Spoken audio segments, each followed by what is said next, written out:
when Jesus came, he had to pass through the same process.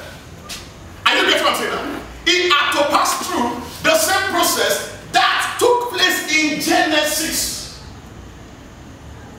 He had to become the ground.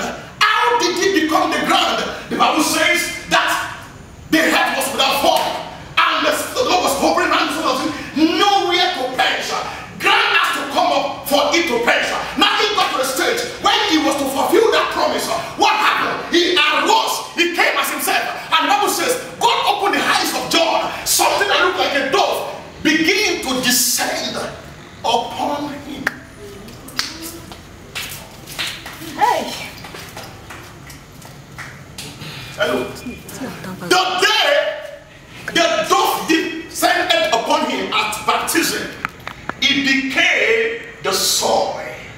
The same soil that was spoke about in Genesis.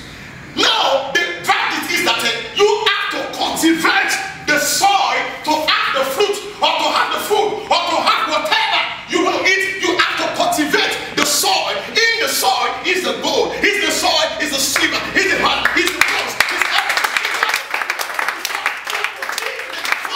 To bring out what is in there.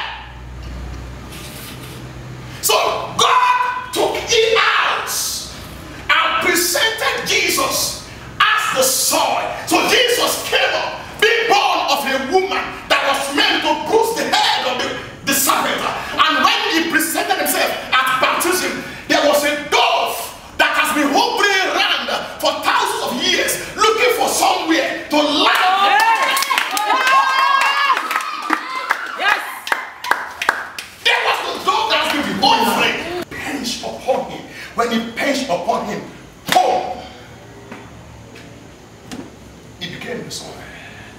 He carried all that has been pronounced, and he did not only carry all that has been pronounced, he carried whatever that is concerning your life, your destiny, your treasure, your food, your fruit, whatever you are looking for is embedded in this soil.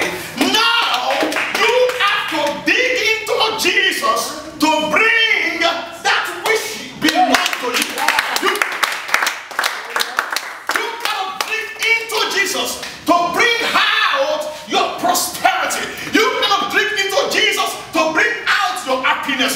You have to dig into Jesus to bring out your money. The Bible says that he that was rich, that he became poor, that in his poverty that we may be rich. Because in his poverty, your riches are eating. So I want to make choice for you. I want to make choice for yourself, because I created you in my imagination and in my likeness. So now I'm not going to tell you what to eat. You know what you want to eat, and you get into the ground and bring it out.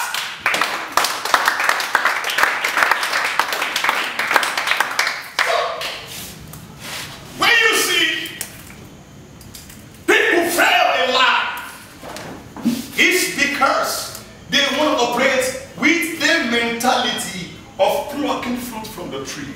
I mean, why? There is no longer fruit to be plucked from the tree anymore. Every fruit has to be cultivated from the soil.